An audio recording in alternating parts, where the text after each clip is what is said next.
I spent a year in Bali surrounded by digital nomads, and one of them helped me to go from making $5,000 a month to over $200,000 a month. In this video, I'm gonna share with you how digital nomads in Bali make money, and then I'm gonna share with you exactly what I would do if I was to start this year and how to do it with very little investment. Now, to put things into perspective, most digital nomads spend about $2,000 to $3,000 a month living in Bali. It's not as cheap as it used to be. As a matter of fact, the prices there increased by 50% in the past 5 years. My journey as a digital nomad started in Bali. I moved to Bali after I started making some money online, and I thought, I'm gonna go there, network, and learn the secrets of making money online. After meeting a lot of struggling digital nomads, I was very lucky to meet those 3 guys in this digital nomad meetup that were doing fantastic online, making some serious money. And one of them helped me to go from making $5,000 a month to over $200,000 a month and generating over $10 million in the past 7 years being a digital nomad. Now let's break down each one of these guys' business model and how much money they're making. First up is our SMMA guy. He had a social media marketing agency, basically getting clients on a retainer, running their social media, their paid ads, and so on. It's not a bad business model to start because the overhead is very low. And if you land some clients, you can make money right away.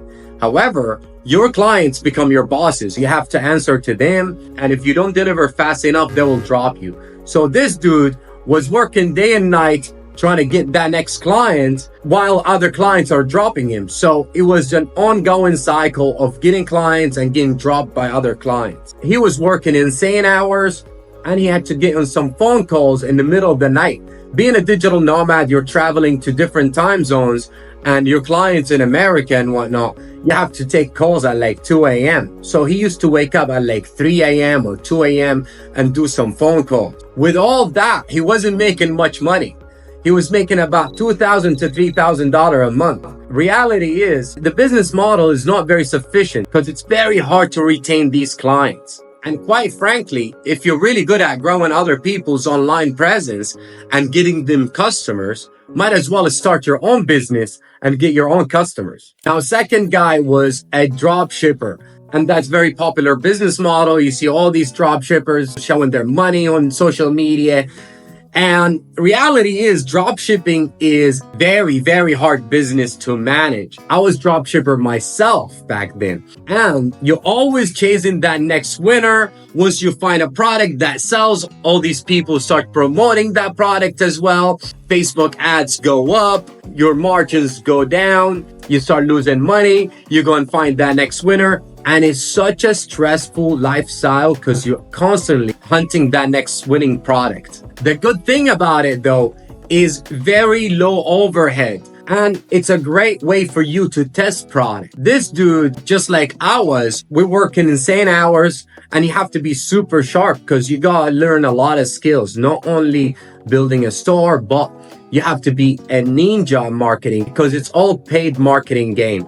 And you have to be a better ad buyer than others. Now, at the end of the day, drop shipping is not a real business. It's a side hustle. However, it's a great way for you to test a market. Now, a little bit about my setup.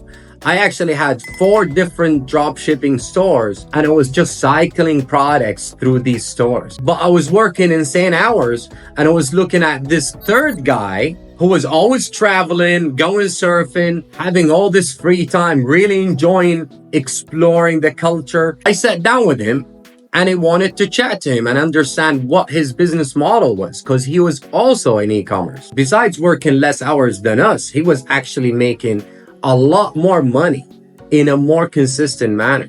And that's all because he was actually building a brand. Unlike drop shippers, he wasn't just selling trending product. He was actually in a niche that he was passionate about. And he knew exactly what his customers were looking for. So he knew how to talk their language. He had organic traffic coming in. He had an email list and a blog that was ranked high on Google. And that's when I learned my biggest lesson.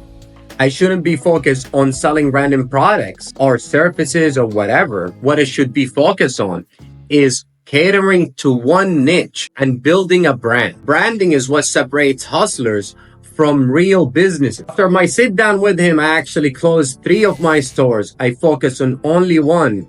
I branded and I made millions of dollars with my brand. On top of all this brand is in a niche that I'm passionate about, that actually helped me with my lifestyle tremendously. So if I was to start again, I would 100% focus on building a brand, and I will share with you how you can do it too on a very low budget and building that strong foundation and that good organic traffic. First step to building a brand is finding a niche that you're passionate about.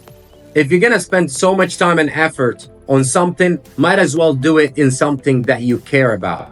Actually, it will give you also an edge. You'll understand what your audience are thinking about, what kind of language they use, and how to speak to them. Easiest way to start is just to look at your week. Like, what do you spend your time on? Do you like to go to the gym? Do you like to play soccer? Do you like to cook? Maybe paint? Whatever it is that you like to do, there are some products around that niche. You gotta make sure people in your niche are actually buyers. Now, the key to finding that right niche is to find a niche where people spend money in. Also, whatever you make is evergreen, is gonna stay there forever.